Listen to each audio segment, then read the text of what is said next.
Hello my friends, I have decided to make an extensive video about the well-known but much underappreciated tenor saxophone, the Keilwerth SX90. My journey with Keilwerth started about 6 years ago when I decided to buy a backup horn to my Selmer Series 2.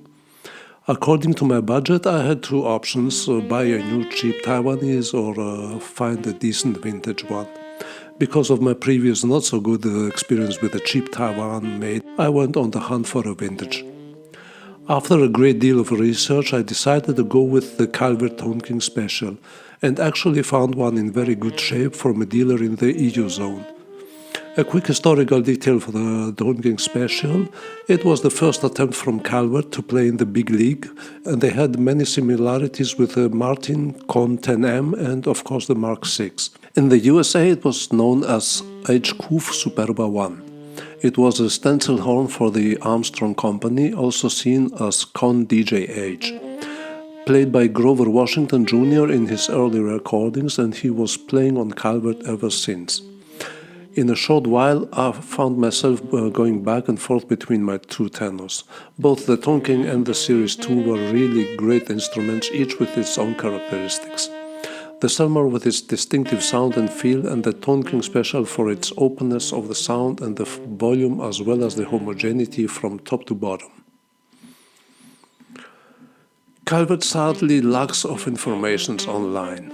No matter how much I researched, the informations were scarcely placed, and only a few sites were out there to give any informations at all. The company also does not look like they want their legacy to be shown to the public, even though the history behind this brand is quite impressive. The worst part is that one of the first results in my search was the review from a well-known technician. This review is one of the worst I have ever read about the saxophone, and in particular the SX90R model. To cut it short, after getting in touch with Keilwerth owners, this may be accurate in technical terms, but does not affect the playability of the instrument, at least not in the proportion it was described in this review. But still it had a subconscious impact on me, and lately when I searched for a Keilwerth, I automatically excluded the SX90R and found me an SX90 without those, so to speak, road tone holes.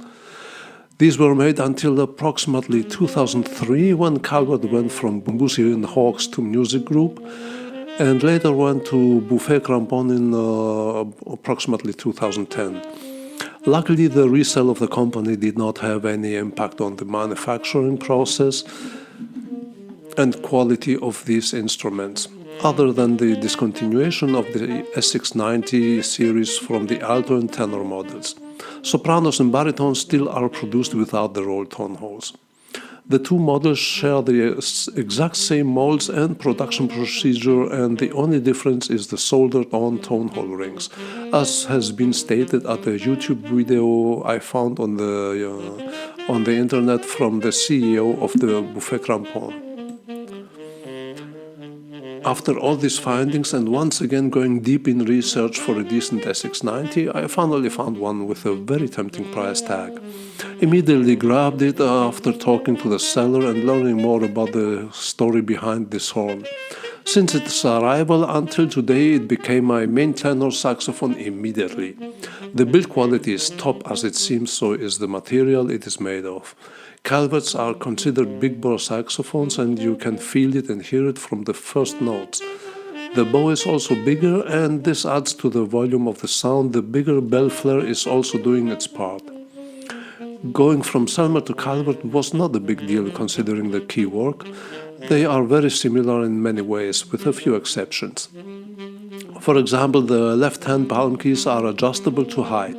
This may not seem like a big deal, but believe me, it is.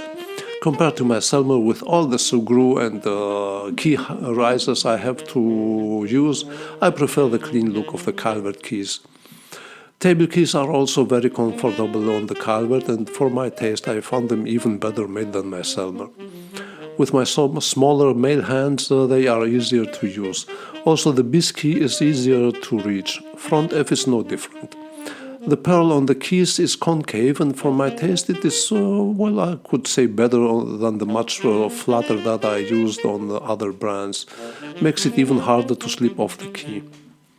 The G-sharp mechanism is also working seamlessly. Never had a sticky G-sharp, sticky low C, well, yes. The right-hand keys are a bit different. Low F, E and D, they are a bit wider spread, which could feel unpleasant at first. Pinky keys E flat and low C are very nice and set on a single axle. The transition between them is smooth and comfortable because the shape between them is more concave, and it really helps a lot. Right hand palm keys B flat, C and high E are also the right height, and no adjustment is required there.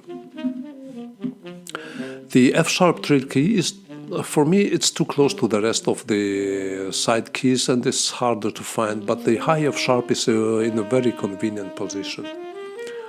The keys on the Keilwerth are single post mounted, no ribbed ones on this saxophone. This turns out to give a more vibrant response and feel, especially when going loud and low on a Keilwerth. You can feel the instrument vibrate under your fingers. Tried the SX90 with a few different mouthpieces and had no difficulties. Looks like these are friendly to any setup you may have. One downside that may be a deal breaker is the weight. It is and feels significantly heavier than my Selmer, but using a harness may be the solution here instead of a neck strap. Sound, on the other hand, is the strong part on the Keilwerth. It has the modern sound quality and is also rich in harmonics that are amplified by the larger bow and bell flare. One strong part of this Keilwerth is the homogeneity from low B flat up to high F sharp. Also, the palm keys do not get thin and shrill. Complex and big sounding, I would say, about the sound from the Keilwerth. Every mouthpiece has its own sound on this instrument, and so we have a moldable saxophone here which you can go in any direction with. I would say jazz, R&B and funk is where it shines. Classical music is also easy to play, but in my opinion there are already Selmer and Yamaha that may be considered more at home. In conclusion, I would say the Keilwerth SX90 Tenor saxophone is a much underappreciated instrument. They are really fun to play and of high quality. Thank you, my friends, for watching this video. I hope I have covered some questions you may have about this instrument. See you all on my next one.